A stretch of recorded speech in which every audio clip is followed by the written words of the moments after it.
você sente que algo está errado. O estado real difere do estado desejado. Nossa prática também não corresponde aos exemplos que a Bíblia nos dá. E isso é um problema. Mas por quê? Não é difícil dizer que há um problema. Mas o que realmente queremos dizer com isso? Problema significa que algo não está certo. Portanto, desordem. E biblicamente falando, o oposto de desordem é a paz. Desordem igual falta de paz igual problema. Mas 1 Coríntios 14, versículo 33 diz: Deus não é de confusão, e sim de paz. Sabe, as coisas só estão em ordem quando damos a Deus o seu devido lugar. Quando Ele é Senhor e soberano. Ou, como diz Daniel, quando o céu domina. Ok, o céu domina, mas sobre o que exatamente? Sobre a terra. Você conhece a oração do Pai Nosso em Mateus 6. Venha o teu reino, faça-se a tua vontade, assim na terra como no céu. O céu comanda e a terra obedece. Mas nós queremos estar no controle.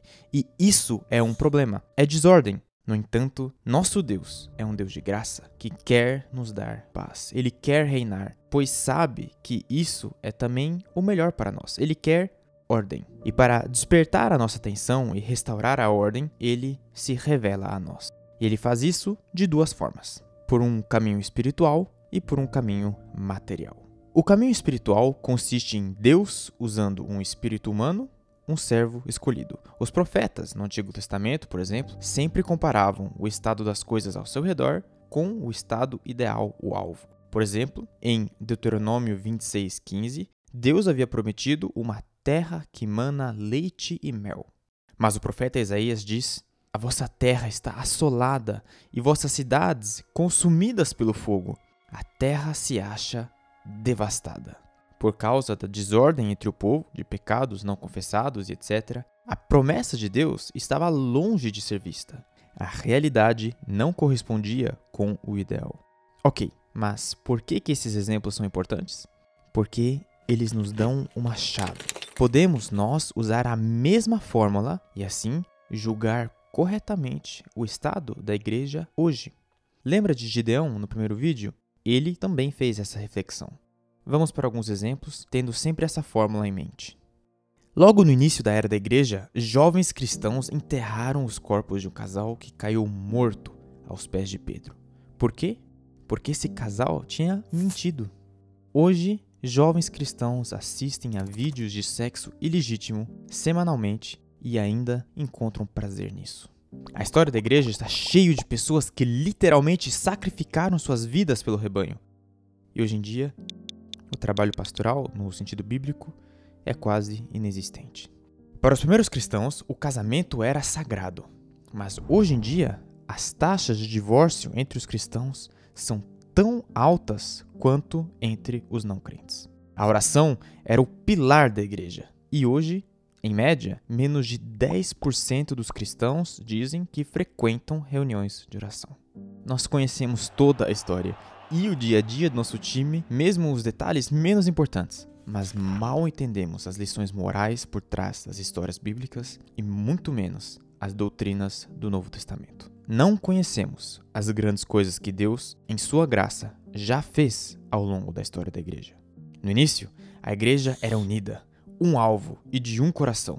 Hoje, a igreja está dividida em mais de 40 mil denominações. Raros são os momentos em que visitantes visitam nossas reuniões. E quando uma congregação cresce, é provavelmente uma mega igreja que cresce esvaziando igrejas locais menores. Mas ainda fica pior. Nós já normalizamos tudo isso e temos as desculpas prontas na ponta da nossa língua. Nosso problema com pornografia é o resultado da tecnologia. O trabalho pastoral, sim, ele existe, mas ele não é visto. É um serviço pastoral secreto. Divórcio? Sim, mas sempre são casos onde todo mundo já sabia que uma hora ou outra ia acontecer. Os momentos de oração transformamos em sessões de adoração. Cada um ora por si, enquanto a música toca. Divisões são sempre a culpa dos que saíram. Querer crescimento é a carne tomando conta. Afinal, não devemos olhar para os números, é a qualidade que conta. Sabe, ao agirmos assim, estamos cobrindo nossos olhos e ouvidos para o que Deus está tentando dizer. mas ele continua tentando, ainda hoje. Mas nós não estamos escutando. Como eu disse, não é um problema novo. Mesmo no Antigo Testamento, as pessoas não queriam enfrentar a realidade. Elas só queriam viver as suas vidas. E eram bem ativas para esse fim. Matavam os intermediários que Deus enviava. Tudo isso era Deus usando o caminho espiritual. Mas, como vimos, seu povo continuava teimoso e surdo. Então, Deus usava o segundo caminho, o caminho material, julgamento físico, doença, conflitos, morte, guerra, desastres naturais e assim por diante. Mas o que o homem faz? Mesmo quando confrontado com esses julgamentos severos, é argumentar e descartar um por um. Isaías 1:5 diz: por que continuarão sendo castigados? Por que insistem na revolta? Toda a cabeça está doente e todo o coração enfermo. Você vê, o céu pode gritar tão alto quanto quiser. A terra e, infelizmente, a igreja não está ouvindo. Sabe, como o céu governa sobre a terra, assim nossos pensamentos governam sobre nossas ações. Por exemplo, as nações, em Romanos 1. No início, os povos apenas rejeitaram a Deus, um problema espiritual. Vemos isso nos versículos 18 a 23. E logo depois, vemos que também estavam praticando fisicamente pecados e imundícies. Ou o povo de Israel, que estava em Canaã, na terra prometida, mas que, em seus pensamentos e depois em atitudes, já viviam como a Babilônia, mesmo antes de serem levados como escravos. Certo. Então, o que devemos aprender com esse vídeo? Olhar para o que deveria ser à luz das Escrituras e comparar com o que está realmente acontecendo. Essa é a primeira chave para corrigir erros e retornar a uma plena comunhão com Deus. E quando uma deficiência espiritual se manifesta, muitas vezes ela também se manifesta de forma física ou visível. Mas como pode haver um intervalo de tempo entre esses dois estágios, podemos não associar uma coisa com a outra, ignorando o princípio de causa e efeito e, consequentemente, o verdadeiro problema. Nós não vemos a conexão entre nossos pensamentos e o estado atual. Pergunta: como que nós podemos ter pensamentos corretos novamente? A resposta não é muito complicada. Temos que conhecer a Deus por quem Ele realmente é. Vamos ver como que podemos fazer isso no próximo vídeo.